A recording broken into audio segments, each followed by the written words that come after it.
Hi friends, welcome back to Shailaja's kitchen. నేను మీ శైలజ. ఈరోజు వీడియోలో మినప వడలు పర్ఫెక్ట్గా ఎలా ప్రిపేర్ చేసుకోవాలో చూపిస్తాను. ఇక్కడ చూసారు కదా, విరుస్తుంటే మీకు అర్థమైపోయింది కదండి. మనం మిక్సీలో రుబ్బిన అచ్చం గ్రైండర్లో రుబ్బినట్టే వస్తాయండి ఈ టిప్స్ ఫాలో అయితే. ఈ వడల్ని ప్రిపేర్ చేయడానికి ఒక మిక్సింగ్ బౌల్ తీసుకొని ఇందులోకి 1 కప్పు వరకు మినపగుండ్లను తీసుకున్నాను. ఇలా తీసుకున్న ఈ మినపగుండ్లను 1-2 సార్లు శుభ్రంగా వాష్ చేసుకున్నాక ఈ మినపగుండ్లను నేను రాత్రంతా నానబెట్టుకున్నానండి. ఇక్కడ నేను మార్నింగ్ బ్రేక్ఫాస్ట్గా చూపిస్తున్నాను. ఇలా నానబెట్టుకున్న ఈ మినపగుండ్లని వాటర్ అన్నీ డ్రైన్ చేసేసి ఒక మిక్సర్ జార్లోకి తీసుకుంటున్నాను. ఇప్పుడు ఇందులో మీ కారానికి అనుగుణంగా పచ్చిమిర్చిని వేయండి. అలానే 2 వరకు ఎండుమిర్చిని వేసానండి. టేస్ట్ చాలా బాగుంటుంది. మీ రుచికి సరిపడా ఉప్పుని వేయండి. నేను 1 టేబుల్ స్పూన్ వేసాను. మనము ఉప్పు అనేది ఇలా పిండి రుబ్బేటప్పుడే వేయాలండి. తర్వాత వేస్తే మనకు పిండి అనేది లూజ్ అయ్యే ఛాన్స్ ఉంటుంది. ఇలా ఇవన్నీ వేసాక దీనిపైన మూతను పెట్టేసుకొని ఇప్పుడు ఇలా చూడండి, ఇలా కోర్స్గా బ్లెండ్ చేసుకోవాలి. ఇలా కోర్స్గా బ్లెండ్ అయిన తర్వాత 1-2 టేబుల్ స్పూన్ల వాటర్ మాత్రమే వేసి మెత్తని పేస్ట్లా ప్రిపేర్ చేసుకోవాలండి. ఇక్కడ చూడండి, పిండి అనేది ఇంత స్మూత్గా ఉండాలండి, మనకి ఎక్కడ బరక అనేది లేకుండా. ఇలా స్మూత్గా ఉంటేనే మనం చేసే వడలు పర్ఫెక్ట్గా వస్తాయి. పిండి కూడా చూసారా, మనకు అచ్చం గ్రైండర్లో రుబ్బినట్టే వచ్చింది కదండి. మీరు పిండి గ్రైండ్ పట్టేటప్పుడు మధ్య మధ్యలో ఆపుకుంటూ గ్రైండ్ పట్టండి. పిండి అనేది వేడెక్కకుండా ఉంటుంది. మనము ఇలా పిండిని ఒక 5-6 నిమిషాలు బాగా మిక్స్ చేయాలండి. మనం పిండి అనేది ఎంత బాగా బీట్ చేస్తామో మనం చేసే ఈ వడలు అంత ఫ్లఫీగా వస్తాయండి. ఇన్ కేస్ మీకు చేతితోనే మిక్స్ చేయడం కష్టంగా అనిపిస్తే మరో టిప్ అండి, ఇలా హ్యాండ్ మిక్సర్ ఉంటుంది కదా, ఈ మిక్సర్తోని కూడా బాగా బీట్ చేసుకోవచ్చు. మొత్తానికి మనం ఈ పిండి అనేది ఒక 5-6 నిమిషాల వరకు బాగా కలుపుకోవాలండి. మనం కలిపిన పిండి అనేది పర్ఫెక్ట్గా వస్తే ఒక బౌల్ తీసుకొని ఇందులో కొంచెం వాటర్ వేయండి. ఈ వాటర్లో ఒక చిన్న పిండి ముద్ద వేసి చూస్తే మనకి పిండి ముద్ద అనేది పైకి తేలాలి. ఇలా పైకి తేలితే మనం కలిపిన పిండి అనేది పర్ఫెక్ట్గా కలిసినట్టే. ఇలా కలుపుకున్న ఈ పిండిలో గుప్పెడు కొత్తిమీరను వేయండి. 2 రబ్బల కరివేపాకుని కూడా వేసేసుకొని ఇందులోకి 1/2 టీ స్పూన్ వరకు వంట సోడా వేసాను. ఇక్కడ వేసిన వంట సోడా పూర్తిగా ఆప్షనల్ అండి, మీకు వద్దనుకుంటే స్కిప్ చేయండి. ఇలా పిండి మొత్తం బాగా కలుపుకున్నాక ఈ పిండిని ఇప్పుడు మనం వడల కింద వేసేసుకోవడమే. ఇప్పుడు వీటిని మనము వడల కింద వేయడానికి చేతిని శుభ్రంగా వాష్ చేసుకున్నాక చేతిలో కొంచెం పిండి తీసేసుకొని నెక్స్ట్ స్టవ్ ఆన్ చేసి ప్యాన్ పెట్టుకొని ఇందులోకి డీప్ ఫ్రైకి సరిపడా ఆయిల్ వేయాలి.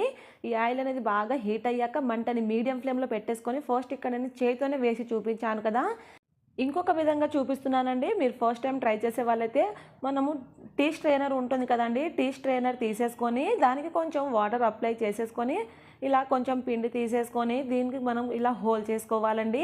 ఇలా కూడా చాలా పర్ఫెక్ట్గా చేసుకోవచ్చు. మీరు కావాలంటే చేతితో ప్రిపేర్ చేసుకోవచ్చు, లేదా ఇలా టీ స్ట్రైనర్తో కూడా ప్రిపేర్ చేసుకోవచ్చు అండి. ఎలా చేసినా కూడా టేస్ట్ చాలా అంటే చాలా బాగుంటాయి. అలానే ఇవి చాలా ఫ్లఫీగా వస్తాయండి. ఇలా వడలు వేసాక మంటని మీడియం టు హై ఫ్లేమ్లోకి అడ్జస్ట్ చేసుకుంటూ వీటిని బాగా ఫ్రై చేసుకోవాలి. ఇలా బాగా ఫ్రై అయ్యాక ఆయిల్లో నుంచి సపరేట్ చేయడమే. మనం కలిపి పెట్టుకున్న వడపిండి మొత్తం కూడా ఇదే విధంగా వడల్లా ప్రిపేర్ చేసేసుకొని సర్వ్ చేసుకోవడమే. మీకు నచ్చిన చట్నీతో సర్వ్ చేసుకోండి. నేనైతే ఇక్కడ టమాటా పల్లి చట్నీతో సర్వ్ చేస్తున్నాను. ఈ వీడియో నచ్చితే నా ఛానల్ని సబ్స్క్రైబ్ చేసుకొని పక్కనే ఉన్న బెల్ బటన్ని క్లిక్ చేయండి. ఈరోజు వీడియోలో జొన్న రొట్టెలు ఈజీగా ఎలా ప్రిపేర్ చేసుకోవాలో చూపిస్తాను. చాలా కొత్త పద్ధతిలో చూపిస్తానండి. ఇలా ప్రిపేర్ చేస్తే ఎన్ని రొట్టెలైనా ప్రిపేర్ చేసుకోవచ్చు. బేసిక్గా మనం జొన్న రొట్టెలు చేయాలంటే రొట్టె చేసేటప్పుడు పిండి వేసి కాల్చేటప్పుడు వాటర్ వేసి కాలుస్తాం కదా, అలా కాకుండా ఓసారి నేను చూపించినట్టుగా చేయండి. చాలా చాలా టేస్టీగా ఉంటాయి. అలానే చాలా ఈజీగా ప్రిపేర్ చేసుకోవచ్చండి. ఈ రొట్టెలు ప్రిపేర్ చేయడానికి వెడల్పాటి ఒక బౌల్ తీసుకొని ఇందులోకి 1.5 కప్పుల వరకు జొన్న పిండిని తీసుకున్నాను. ఈ జొన్న పిండిలో మనం ఇప్పుడు వేడి వేడి వాటర్ పోసి కలుపుకోవాలండి. దానికోసం నేను ముందుగానే వాటర్ని హీట్ చేసుకున్నాను. ఈ వేడివేడి వాటర్ని మనం ఒకేసారి కాకుండా కొంచెం కొంచెంగా చూసుకుంటూ వేసుకోవాలండి. మనకు పిండి కన్సిస్టెన్సీ అనేది చాలా అంటే చాలా ఇంపార్టెంట్. అలానే మనం వాటర్ వేసి ఇలా స్పూన్తో కలుపుకోండి, చేతితో అయితే చేయి కాలుతుందండి. ఇన్ కేస్ మీకు వాటర్ ఎక్కువ అయితే పొడిపిండిని వేసుకొని మరలా కలుపుకోండి. నేనైతే ఇక్కడ కొంచెం కొంచెంగా చూసుకుంటూ వేసానండి. 1.5 కప్పులకి 1 కప్పు వాటర్ నాకు కరెక్ట్గా సరిపోయింది. ఇలా కలుపుకున్న ఈ పిండిని ఇప్పుడు చేతిని వాటర్లో డిప్ చేసుకుంటూ పిండిని బాగా మర్దన చేసుకోవాలి. ఇలా పిండిని ఒక చపాతీ డోలా ప్రిపేర్ చేసుకోవాలండి. ఇలా ప్రిపేర్ చేసుకున్న ఈ పిండిని ఒక సైడ్కి అనేసుకొని నెక్స్ట్ ఇందులో నుంచి కొంచెం కొంచెం పిండి తీసేసుకుంటూ కలుపుకోవాలి. మనం ఈ పిండి ఒకేసారి మొత్తంగా కలుపుకోకుండా ఇలా కొంచెం కొంచెంగా తీసుకుంటూ కలుపుకుంటూ రొట్టెల్ని ప్రిపేర్ చేసుకోవాలి.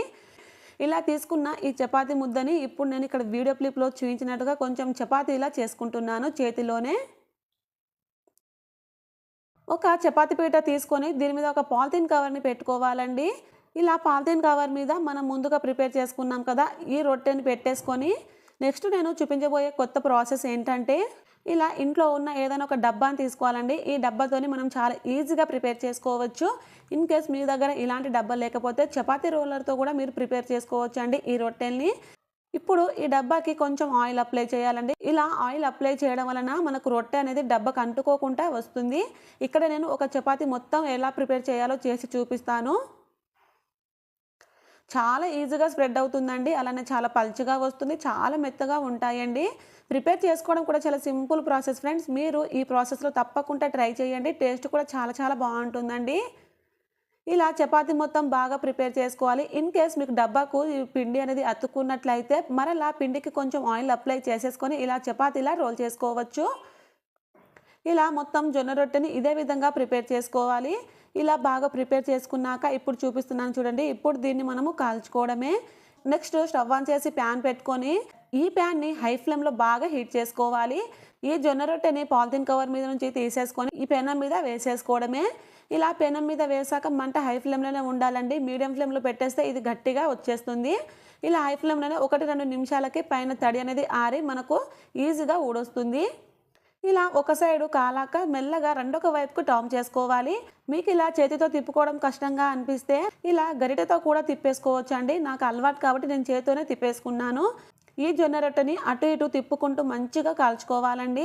ఇక్కడ మనకు మెయిన్ థింగ్ ఏంటంటే పిండి అనేది లూజ్ అవ్వకుండా చూసుకోవాలి. కాల్చేటప్పుడు పెనం హీట్ అనేది మనం బాగా హీట్లో ఉన్నట్టు చూసుకోవాలండి. పెనం ఏమాత్రం హీట్ తక్కువ ఉన్నా ఈ చపాతీలు గట్టిగా వచ్చేస్తాయి. నేను చూపించినట్టుగా అన్ని జొన్న రొట్టెల్ని ప్రిపేర్ చేసేసుకొని కాల్చుకోవడమే చాలా చాలా ఈజీ ప్రాసెస్ కదండి. ఇలా రొట్టె బాగా కాలాక అన్నీ కూడా ఇదే విధంగా ప్రిపేర్ చేసేసుకొని సర్వ్ చేసుకోవడమే. నేను ఇక్కడ చూపించడానికి కొంచెం ఆవకాయతో చూపిస్తున్నాను కదా. ఏ కర్రీతో అయినా మీరు సర్వ్ చేసుకోవచ్చు అండి. టేస్ట్ అయితే చాలా బాగుంటుంది.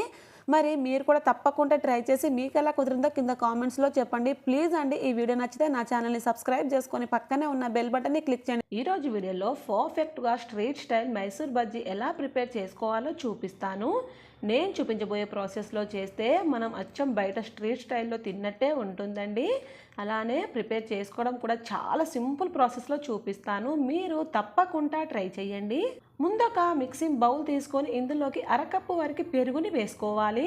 1/2 టీ స్పూన్ వరకు వంట సోడాను వేసుకోవాలి. అలానే మీ రుచికి తగినంత ఉప్పుని వేసుకోండి. నేను 1/2 టీ స్పూన్ వరకు వేసాను. ఈ వంట సోడా పెరుగులో బాగా కలిసే వరకు ఇలా బాగా మిక్స్ చేసుకోవాలండి. మనం వేసిన ఈ వంట సోడా అనేది ఇలా యాక్టివేట్ అవ్వాలండి. ఇలా యాక్టివేట్ కాకపోతే మనకు మైసూర్ బజ్జీకి పిండి అనేది పులవదు ఫ్రెండ్స్. నెక్స్ట్ మనం ఏ కప్పుతో అయితే పెరుగు తీసుకున్నామో అదే కప్పుతోటి 1 కప్పు వరకు మైదా పిండిని వేసుకోవాలి. ఇందులో మన మెయిన్ సీక్రెట్ ఇంగ్రీడియంట్ వచ్చేసి ఒక 2 టేబుల్ స్పూన్ల వరకు బియ్యం పిండి వేస్తున్నానండి. ఈ మైసూర్ బొండాలో ఇలా బియ్యం పిండి వేయడం వలన ఇవి చాలా క్రిస్పీగా ఉంటాయండి. ఇప్పుడు ఇది అంతా కూడా బాగా మిక్స్ చేయాలి. మనం ఇక్కడ పిండి కలపడంలోనే ఉంటుందండి బజ్జీల ప్రాసెస్ అంతా కూడా. ఈ పిండి మీకు కాస్త గట్టిగా అనిపిస్తే 1-2 టేబుల్ స్పూన్ల వరకు వాటర్ని వేసేసుకొని బాగా మిక్స్ చేసుకోండి. వాటర్ ఎక్కువగా వేసేస్తే పిండి అనేది జారైపోయి అంత పర్ఫెక్ట్గా రాదండి. మనము ఈ పిండిని ఒక 5-6 నిమిషాలైనా ఇలా బాగా బీట్ చేయాలి. ఇలా బాగా బీట్ చేస్తేనే మనకు మైసూర్ బజ్జీ అనేది ఫ్లఫీగా వస్తుంది. నేను ఇక్కడ ఒక 5-10 నిమిషాల వరకు పిండిని బాగా బీట్ చేశానండి. అలానే మనకు పిండి కన్సిస్టెన్సీ కూడా ఈ విధంగా ఉండాలి. ఇక్కడ వీడియో క్లిప్లో చూపించినట్టుగా ఇలా పిండిని బాగా కలిపేసుకున్నాక దీనిపైన మూతను పెట్టేసుకొని నేను రాత్రంతా నానబెట్టుకున్నానండి. మార్నింగ్ మనం మూత తీసి చూస్తే మనకు పిండి కూడా కాస్త పులిసింది కదా. చూస్తే మీకే అర్థమవుతుంది కదండి. ఇలా పులిస్తేనే మనం చేసే ఈ మైసూర్ బజ్జీ టేస్టీగా వస్తాయి. అలా నేను ఒక టేబుల్ స్పూన్ వరకు జీలకర్రని వేసేసుకొని బాగా మిక్స్ చేసుకుంటున్నాను. అంతే ఫ్రెండ్స్, నేను పచ్చిమిర్చి ఉల్లిపాయ లాంటిది ఏమీ వేయట్లేదండి. ఇలా జీలకర్ర వేసి చేస్తే కూడా టేస్ట్ చాలా చాలా బాగుంటుంది. మీరు ఈ ప్రాసెస్లో తప్పకుండా ట్రై చేయండి. మనము ఈ పిండిని 1-2 నిమిషాలు ఇలా బాగా బీట్ చేసుకోవాలండి. ఇలా పిండిని బాగా బీట్ చేశాక చేతిని శుభ్రంగా వాష్ చేసేసుకొని ఇప్పుడు మనం దీన్ని మైసూర్ బజ్జీ కింద వేసుకోవడమే. నెక్స్ట్ స్టవ్ ఆన్ చేసి ప్యాన్ పెట్టుకొని ఆయిల్ అనేది నార్మల్గా హీట్ అయ్యాక మనం తీసుకున్న ఈ పిండిలో నుంచి ఇలా వీడియో క్లిప్లో చూపించినట్టుగా కొంచెం కొంచెంగా ఆయిల్లో పిండిని డ్రాప్ చేయాలి. ఇలా స్లోగా డ్రాప్ చేస్తే మనకు ఈ మైసూర్ బజ్జీ రౌండ్ షేప్లో వస్తుందండి. ఇలా మనం మైసూర్ బజ్జీ వేయగానే తిప్పుకోకుండా 1-2 నిమిషాలు ఒక సైడ్ ఫ్రై అయ్యాక మరొక వైపు తిప్పేసుకొని ఫ్రై చేసుకోవాలి. అలానే వీటిని మీడియం ఫ్లేమ్లోనే ఫ్రై చేసుకోవాలండి. హై ఫ్లేమ్లో ఫ్రై చేస్తే లోపల పిండి ఉడకక తినేటప్పుడు అంత బాగుండదు. కాబట్టి మీడియం ఫ్లేమ్లోనే అటు ఇటు తిప్పుకుంటూ చక్కగా గోల్డెన్ బ్రౌన్ కలర్లోకి వచ్చే వరకు ఫ్రై చేసుకొని గోల్డెన్ బ్రౌన్ కలర్లోకి వచ్చాక ఆయిల్లో నుంచి సపరేట్ చేయడమే. మీరు ఎన్ని అయితే మైసూర్ బజ్జీ చేయాలనుకుంటారో అన్నీ కూడా ఇదే విధంగా ప్రిపేర్ చేసుకోండి. ఇలా ప్రిపేర్ చేసుకున్న ఈ మైసూర్ బజ్జీని పల్లీ చట్నీతో సర్వ్ చేస్తున్నానండి. టేస్ట్ చాలా చాలా బాగుంది. మీరు తప్పకుండా ట్రై చేయండి. ప్లీజ్ అండి, ఈ వీడియో నచ్చితే నా ఛానల్ని సబ్స్క్రైబ్ చేసుకొని పక్కనే ఉన్న బెల్ బటన్ని క్లిక్ చేయండి. ఈరోజు వీడియోలో చపాతీలు పొంగుతూ పొరలు పొరలుగా ఎలా ప్రిపేర్ చేసుకోవాలో చూపిస్తాను. ఈ విధంగా చేస్తే పూరీలు పొంగుతాయి కదండి, సేమ్ అదే విధంగా పొంగుతాయి. అలానే ఇవి మీరు ఎప్పుడు సర్వ్ చేసినా కూడా చాలా అంటే చాలా సాఫ్ట్గా ఉంటాయండి.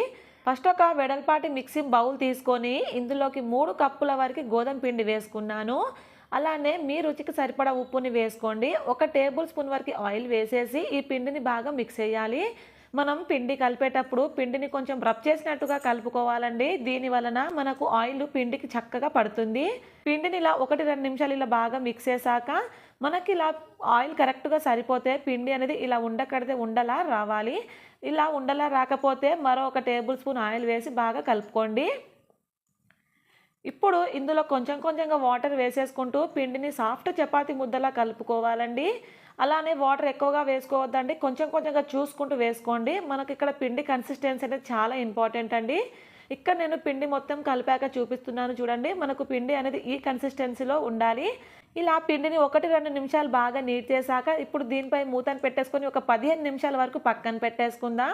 ఒక 15 నిమిషాల తర్వాత మూత తీసి మనం పిండిని మరోసారి బాగా నీట్ చేయాలి. మనకు పిండి కూడా చూసారా కొంచెం సాఫ్ట్ అయిందండి. మరో 1-2 నిమిషాలు ఇలా బాగా నీట్ చేశాక మీకు చపాతీలు ఏ సైజులో కావాలో ఆ సైజుగా పిండి ముద్దల్ని డివైడ్ చేసుకోండి. నేనైతే ఇక్కడ కొంచెం చిన్న చిన్నగానే తీసుకుంటున్నానండి. ఇక్కడ నేను తీసుకున్న ఈ 3 కప్పుల పిండికి నాకు ఒక 10-12 వరకు చపాతీలు వచ్చాయండి. ఇలా పిండి ముద్దలన్నీ ప్రిపేర్ చేసుకున్నాక నెక్స్ట్ ఈ పిండి ముద్దల్ని పక్కన పెట్టేసుకొని ఒక చపాతీ పీట తీసేసుకొని ఈ చపాతీ పీట మీద మనం ముందుగా ప్రిపేర్ చేసుకున్నాం కదా, ఈ పిండి ముద్దని ఒక్కొక్కటి ఇలా పొడి ఫ్లోర్లో డిప్ చేసుకుంటూ చపాతీ ఇలా రోల్ చేసుకోవాలి. అలానే మనం చపాతీలు రోల్ చేసేటప్పుడు మరి మందంగా రోల్ చేయకూడదు, అలానే పలచగా కూడా రోల్ చేయకూడదండి. ఇప్పుడు ఈ చపాతీ మీద కొంచెం ఆయిల్ అప్లై చేయాలండి. ఇప్పుడు దీనిపై నుంచి కొంచెం పొడి ఫ్లోర్ని చల్లేసుకొని ఈ చపాతీని వీడియోలో చూపించినట్టుగా ఫోల్డ్ చేసుకోవాలి. మనము నెక్స్ట్ లేయర్ మీద కూడా ఇదే విధంగా ఆయిల్ అప్లై చేసేసి చపాతీ మీద కొంచెం పొడి ఫ్లోర్ని చల్లుకోవాలి. ఇలా చపాతీ ఫోల్డ్ చేసి చపాతీలు ప్రిపేర్ చేయడం వలన చపాతీలు పొరలు పొరలుగా చాలా సాఫ్ట్గా ఉంటాయండి. ఇలా చపాతీ ఫోల్డ్ చేశాక దీనిపై నుంచి పొడి ఫ్లోర్ని చల్లేసుకుంటూ మనం చపాతీలా రోల్ చేసుకోవాలి. ఓవైపు మందంగా ఓవైపు పల్చగా కాకుండా మొత్తం కూడా సమానంగా రోల్ చేసుకోవాలి. మీకు ఎంత వీలైతే అంత పల్చగా రోల్ చేసుకోండి. నేనైతే ఇక్కడ పల్చగానే రోల్ చేస్తున్నాను. ఇదే విధంగా చపాతీలన్నీ కూడా ప్రిపేర్ చేసుకోవాలి. నేను నెక్స్ట్ చపాతీ కూడా చూపిస్తాను. సేమ్ ఇదే ప్రాసెస్లో అన్ని చపాతీలను ప్రిపేర్ చేసుకోవాలండి. మనం తీసుకున్న ఈ పిండి ముద్దని పొడి ఫ్లోర్లో డిప్ చేసుకుంటూ దీనిపైన ఆయిల్ని కొంచెం పొడి ఫ్లోర్ని చల్లేసుకుంటూ చపాతీ అనేది ఫోల్డ్ చేసుకొని అన్నీ కూడా ఇదే విధంగా చపాతీలా ప్రిపేర్ చేసుకోవడమే. ఇలా ప్రిపేర్ చేసుకున్న ఈ చపాతీలను ఇప్పుడు కాల్చుకోవాలి. నెక్స్ట్ స్టవ్ ఆన్ చేసి ప్యాన్ పెట్టుకొని ఈ పెనం బాగా హీట్ అయ్యాక మంట హై ఫ్లేమ్లోనే పెట్టేసుకొని చపాతీని వేసుకోవాలండి. అలానే చపాతీ వేసాక వెంటనే కాకుండా కొంచెం బబుల్స్ వస్తాయి కదా, ఆ టైంలో మనం మరొక వైపుకు ఫ్లిప్ చేసుకోవాలి. ఇలా రెండో వైపు ఫ్లిప్ చేశాక మనము దీనిపై నుంచి ఆయిల్ వేసుకోవాలండి. మనం ఫస్టే ఆయిల్ వేసేస్తే చపాతీ అనేది పొంగదు ఫ్రెండ్స్. ఇప్పుడు చూడండి మనకు చపాతీ ఎంత బాగా పొంగుతుందో చూస్తుంటే మీకు అర్థమైపోతుంది కదండి. అచ్చం పూరిలా పొంగుతున్నాయి కదండి. ఈ చపాతీలను అటు ఇటు తిప్పుకుంటూ బాగా కాల్చుకోవాలండి. అలానే కాల్చేటప్పుడు మంట మీడియం టు హై ఫ్లేమ్లోకి అడ్జస్ట్ చేసుకుంటూ కాల్చుకోవాలి. చపాతీ అన్నీ కాలాక అన్నీ ఇదే విధంగా ప్రిపేర్ చేసుకోవాలండి. నేను చూపించినట్టుగా చేస్తే మనం చేసే ప్రతి చపాతీ అనేది ఇలా పూరిలా పొంగుతాయండి. ఇక్కడ వీడియోలో చూస్తే మీకే అర్థమవుతుంది కదా రెండో చపాతీ కూడా ఎంత చక్కగా పొంగిందో. మనం చేసే ప్రతి చపాతీ కూడా ఇదే విధంగా పొంగుతుందండి. ఈ ప్రాసెస్లో కనుక చేస్తే అన్ని చపాతీలను కూడా ఇలానే ప్రిపేర్ చేసేసుకొని మనకు నచ్చిన కర్రీతో సర్వ్ చేసుకోవడమే. ప్లీజ్ అండి, వీడియో నచ్చితే నా ఛానల్ని సబ్స్క్రైబ్ చేసుకొని పక్కనే ఉన్న బెల్ బటన్ని క్లిక్ చేయండి. ఈరోజు వీడియోలో హోటల్ స్టైల్లో పర్ఫెక్ట్గా పెసరట్టు ఎలా ప్రిపేర్ చేసుకోవాలో చూపిస్తాను. నేను చూపించబోయే ప్రాసెస్లో చేస్తే ఈవెన్ ఫస్ట్ టైం ట్రై చేసే వాళ్ళైనా చాలా పర్ఫెక్ట్గా చేసుకోవచ్చండి. ఈ పెసరట్టుని ప్రిపేర్ చేయడానికి ముందుగా ఒక బౌల్ తీసుకొని ఇందులోకి 1.5 కప్పుల వరకు పెసర్లు తీసుకున్నాను. అలానే ఒక అరకప్పు వరకు బియ్యం తీసుకున్నాను. ఇలా తీసుకున్న ఈ బియ్యాన్ని పెసర్లను కూడా 1-2 సార్లు శుభ్రంగా వాష్ చేసేసుకొని ఇందులో తగినన్ని వాటర్ పోసేసుకోవాలండి. నేను ఒక 2 నుంచి 3 గ్లాసుల వాటర్ వేసాను. దీనిపై మూతను పెట్టేసుకొని రాత్రంతా నానబెట్టేసుకుందాం. మనం ఎప్పుడైతే దోశల్ని ప్రిపేర్ చేయాలనుకుంటామో 10 నిమిషాల ముందు ఇందులో మన మెయిన్ సీక్రెట్ ఇంగ్రీడియంట్ వచ్చేసి ఒక అరకప్పు వరకు అటుకులను తీసుకోవాలండి. ఈ పెసరట్టులో అటుకులు వేయడం వలన టేస్ట్ చాలా బాగుంటుందండి. మీరు ఒకసారి ఇలా ట్రై చేయండి, ఇంట్లో వాళ్ళందరూ డెఫినెట్గా లైక్ చేస్తారు. దీన్ని 1-2 సార్లు శుభ్రంగా వాష్ చేసుకున్నాక దీంట్లో తగినన్ని వాటర్ పోసేసుకొని 10 నిమిషాలు నానబెట్టేసుకుందాం. ఇక్కడ చూడండి, మనం రాత్రంతా నానబెట్టిన పెసర్లు కూడా మనకు బాగా నానిపోయాయి కదండి. ఇలా పెసర్లు బాగా నానాక ఇప్పుడు ఈ పెసర్లని మనం గ్రైండ్ పట్టేసుకుందాం. నెక్స్ట్ ఒక మిక్సర్ జార్ తీసుకొని ఇందులోకి తగినంత పెసర్లను వేసుకోవాలి. అలానే మీ కారానికి అనుగుణంగా 3 నుంచి 4 పచ్చిమిర్చిని వేసుకోండి. ఒక టేబుల్ స్పూన్ వరకు ఉప్పుని వేసాను. మీరు మీ రుచికి సరిపడా ఉప్పుని వేసుకోండి. 1 టేబుల్ స్పూన్ వరకు జీలకర్రని వేసాను.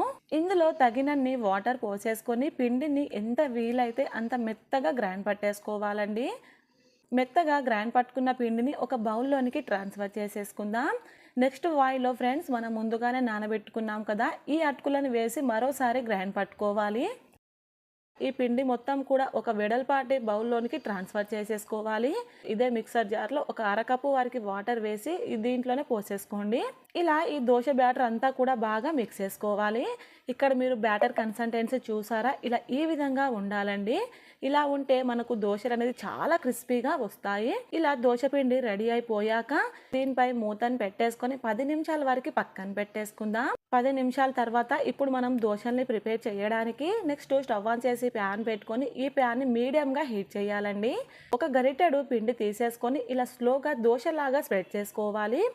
మీకు ఈ పెసరట్టు అనేది క్రిస్పీగా కావాలంటే మీకు ఎంత వీలైతే అంత పల్చగా ఇలా స్ప్రెడ్ చేసుకోవాలండి. దోశలాగా మనం ఎంత పల్చగా స్ప్రెడ్ చేసుకుంటే మనకు దోశ అనేది అంత క్రిస్పీగా వస్తుంది. నెక్స్ట్ దీని మీద నేను సన్నగా తరిగిన ఆనియన్స్ని వేస్తున్నాను. ఆనియన్స్ని కూడా మీకు ఎంత వీలైతే అంత సన్నగా తరిగి వేసుకోవాలి. అలానే 1 టేబుల్ స్పూన్ వరకు జీలకర్రని వేస్తున్నాను. 1/2 టీ స్పూన్ వరకు కారం వేస్తున్నానండి. అలానే నేను ఈ పెసరట్టుని ఇక్కడ నెయ్యి వేసి కాలుస్తున్నాను కదా, మీరు కావాలంటే ఆయిల్ వేసి కూడా కాల్చుకోవచ్చండి. కానీ నెయ్యి అయినా ఆయిల్ అన్నా మనకు పెసరట్టుకి కొంచెం ఎక్కువ వేస్తేనే టేస్ట్ బాగుంటుంది. మంటని మీడియం ఫ్లేమ్లో పెట్టేసుకొని దోశని బాగా కాల్చుకోవాలి. మనకి దోశ బాగా కాలితే ప్యాన్ నుంచి అదే సపరేట్ అవుతుందండి. ఇలా దోశ బాగా కాలాక ఈ దోశని మనం ఇప్పుడు ఒక ప్లేట్లోనికి సర్వ్ చేసుకోవడమే. నెక్స్ట్ దోశ ప్రిపేర్ చేసేటప్పుడు మనకు ఈ పెనం అనేది ఎక్కువ హీట్లో ఉంటే పిండి అనేది అతుక్కుంటుందండి. ఇన్ కేస్ మీకు ఈ పెనం బాగా హీట్ అయిపోతే దీని మీద వాటర్ని చిలకరించేసుకొని ఒక టిష్యూ నాప్కిన్తో తుడుచుకున్నాక మీరు దోశల్ని వేసుకోవాలి. ప్లెయిన్ దోశ కావాలంటే ఈ విధంగా చేసుకోండి, లేదు మీకు ఆనియన్ దోశ కావాలంటే ముందు చూపించినట్టు చేసుకోండి. అన్ని పెసరట్లని ఇదే విధంగా ప్రిపేర్ చేసేసుకొని సర్వ్ చేసుకోవడమే. ఈ పెసరట్టు రెసిపీ మీకు నచ్చితే ప్లీజ్ నా ఛానల్ని సబ్స్క్రైబ్ చేసుకొని పక్కనే ఉన్న బెల్ బటన్ని క్లిక్ చేయండి. ఈరోజు వీడియోలో స్ట్రీట్ స్టైల్ ఆలూ పరోటా ఎలా ప్రిపేర్ చేసుకోవాలో చూపిస్తాను. కొన్ని చిన్న చేంజెస్తో చాలా టేస్టీగా చూపిస్తున్నానండి. ఈ పరోటా మనము మార్నింగ్ బ్రేక్ఫాస్ట్గా తీసుకోవచ్చు, లేదా లంచ్లో తీసుకోవచ్చు, ఈవినింగ్ డిన్నర్గా కూడా ప్రిపేర్ చేసుకోవచ్చు అండి. చాలా టేస్టీగా ఉంటుంది. ఒక వెడల్పాటి మిక్సింగ్ బౌల్ తీసుకొని ఇందులో 1.5 కప్పుల వరకు గోధుమ పిండిని వేసుకోండి. మీ రుచికి తగినంత ఉప్పుని వేసుకోండి. నేను 1/2 టీ స్పూన్ వేసాను. అలానే 2 టేబుల్ స్పూన్ల వరకు ఆయిల్ వేయాలి. ఇందులోనే 1/2 కప్పు వరకు పెరుగుని వేసేసుకొని పిండిని బాగా మిక్స్ చేసుకోవాలి. మనం ఇక్కడ ఈ పరోటాలు పెరుగుతో చేయడం వలన టేస్ట్ చాలా బాగా అనిపిస్తుందండి. ఇన్ కేస్ మీకు వాటర్ అవసరం అనిపిస్తే 1-2 టేబుల్ స్పూన్ల వరకు వాటర్ని చిలకరించేసుకొని పిండి అనేది ఈ కన్సిస్టెన్సీలో కలుపుకోవాలి. ఇలా పిండిని కలుపుకున్నాక దీనిపైన మూతను పెట్టేసుకొని 10-15 నిమిషాలు పక్కన పెట్టేసుకుందాం. ఒక 15 నిమిషాల తర్వాత మిగతా ప్రాసెస్ వచ్చేసి ఇక్కడ నేను మీడియం సైజులో ఉన్న 4 బంగాళదుంపల్ని ఇలా బాగా ఉడికించానండి. ఇలా ఉడికించిన ఈ బంగాళదుంపల్ని బాగా మ్యాష్ చేసుకోవాలి. ఇక్కడ నేను ఫోర్క్ స్పూన్తో బాగా మ్యాష్ చేస్తున్నాను కదా, మీరు కావాలంటే గ్రేటర్తో బాగా గ్రేట్ చేసుకోవచ్చు. మనము ఈ ఆలుని ఎక్కడ ఉండలు లేకుండా వీడియో క్లిప్లో చూపించినట్టుగా కలుపుకోవాలి. నెక్స్ట్ ఇందులోకి సన్నగా తరిగిన కొత్తిమీరను, సన్నగా తరిగిన ఉల్లిపాయ, సన్నగా తరిగిన పచ్చిమిర్చిని కూడా వేసేసుకుంటున్నాను. ఇలా ఈ కొత్తిమీర ఉల్లిపాయ వేసాక ఇదంతా కూడా బాగా మిక్స్ చేసుకోవాలి. ఇలా ఇవన్నీ బాగా కలిసాక నెక్స్ట్ ఇందులో 1 టేబుల్ స్పూన్ కారం వేయాలి. 1 టేబుల్ స్పూన్ వరకు వేయించి పొడి చేసిన జీలకర్ర పొడిని వేసుకోవాలి. 1/2 టీ స్పూన్ వరకు ధనియాల పొడిని, మీ రుచికి తగినంత ఉప్పుని వేసుకోండి. మనం ఆల్రెడీ పిండి కలిపేటప్పుడు ఉప్పు వేసామండి. ఆ ఉప్పుని సరిచూసుకొని ఉప్పు అనేది అడ్జస్ట్ చేయండి. నెక్స్ట్ ఇందులో మంచి ఫ్లేవర్ కోసం 1 టేబుల్ స్పూన్ చాట్ మసాలా వేస్తున్నాను. అలానే 1/2 టీ స్పూన్ వరకు వాముని వేస్తున్నాను. నెక్స్ట్ 1/2 టీ స్పూన్ వరకు ఇంగువని వేసేసుకొని ఇదంతా కూడా బాగా మిక్స్ చేసుకోవాలి. ఈ మసాలా ఉల్లిపాయలు ఆలుకి బాగా పట్టించాలండి. ఇలా ఇదంతా కూడా కలిపేసుకున్నాక ఇక్కడ నేను చూపిస్తున్నాను చూడండి, మన కన్సిస్టెన్సీ అనేది ఈ విధంగా ఉండాలి. ఇలా కలుపుకున్న ఈ బంగాళదుంప మిశ్రమాన్ని రెడీగా పక్కన పెట్టేసుకొని నెక్స్ట్ మనము ముందుగానే కలిపి పెట్టుకున్న పిండి కూడా మనకు కొంచెం సాఫ్ట్ అయ్యిందండి. ఈ పిండిని 1-2 సార్లు ఇలా బాగా నీట్ చేశాక ఇందులో నుంచి కొంచెం కొంచెంగా పిండిని తీసేసుకొని ఇప్పుడు మనం చపాతీలా రోల్ చేయాలి. అలానే మనం మిగతా పిండిని కవర్ చేసి పక్కన పెట్టేసుకుందాం. నెక్స్ట్ వీటిని చపాతీలా ప్రిపేర్ చేయడానికి ఒక చపాతీ పీట తీసేసుకొని ఈ పిండికి కొంచెం కొంచెంగా పొడి ఫ్లోర్ని అప్లై చేసుకుంటూ బాగా రోల్ చేయాలి. ఇలా చపాతీ రోల్ చేశాక మనం ముందుగానే కలిపి పెట్టుకున్న ఈ ఆలు స్టఫింగ్ని ఈ చపాతీలో పెట్టేసుకొని బాగా క్లోజ్ చేయాలి. ఇలా బాగా క్లోజ్ చేశాక నెక్స్ట్ దీనిపైన కూడా కొంచెం కొంచెం పొడి ఫ్లోర్ని చల్లుకుంటూ చపాతీని స్లోగా రోల్ చేసుకోవాలండి. ఈ చపాతీని మనం మరి మందంగా రోల్ చేయకూడదు, అలానే పలచగా కూడా రోల్ చేయకూడదు. అలానే రోల్ చేసేటప్పుడు కొంచెం స్లోగా రోల్ చేయాలండి. మరి గబగబా చేసేస్తే ఓ దగ్గర పలచగా ఓ దగ్గర మందంగా అయిపోతుంది. ఇక్కడ నేను చపాతీ మొత్తం రోల్ చేశాక చూపిస్తున్నాను చూడండి, ఈ మందంతో రోల్ చేసుకోవాలి. ఇలా చపాతీ ప్రిపేర్ చేసుకున్నాక నెక్స్ట్ స్టవ్ ఆన్ చేసి ప్యాన్ పెట్టుకొని పెనం అనేది బాగా హీట్ అయ్యాక మంటని మీడియం ఫ్లేమ్లో పెట్టేసుకొని ఓవైపు ఈ చపాతీని కాలనివ్వాలి. ఇలా ఒకవైపు చపాతీ కాలాక రెండొక వైపు తిప్పేసుకొని దీనిపైన ఆయిల్ వేసేసుకొని కాల్చుకోవాలి. ఆయిల్ అనేది కొంచెం ఎక్కువ వేయండి, టేస్ట్ బాగుంటుందండి. అలానే మనం చపాతీ కాల్చేటప్పుడు మంటని మీడియం ఫ్లేమ్లో పెట్టేసుకొని కాల్చుకోండి. ఈ చపాతీని అటు ఇటు తిప్పుకుంటూ కొంచెం కొంచెంగా ఆయిల్ అప్లై చేసుకుంటూ బాగా కాల్చుకోవాలండి. ఇక్కడ నేను చపాతీ మొత్తం కాల్చుకున్నాక చూపిస్తున్నాను చూడండి. చాలా చాలా టేస్టీగా ఉంటుందండి. మనం ప్రిపేర్ చేసి పెట్టుకున్న పిండి మొత్తం ఇదే విధంగా ప్రిపేర్ చేసేసుకొని సర్వ్ చేసుకోవడమే. దీన్ని మనము రైతాతో సర్వ్ చేసుకోవచ్చండి. పిల్లలైతే టమాటా కెచప్తో చాలా ఇష్టంగా తినేస్తారు. ఈ రెసిపీని మీరు కూడా తప్పకుండా ట్రై చేసి మీకు ఎలా కుదిరిందో కింద కామెంట్స్లో చెప్పండి. ప్లీజ్ అండి, ఈ వీడియో నచ్చితే నా ఛానల్ని సబ్స్క్రైబ్ చేసుకొని పక్కనే ఉన్న బెల్ బటన్ని క్లిక్ చేయండి. Thank you for watching.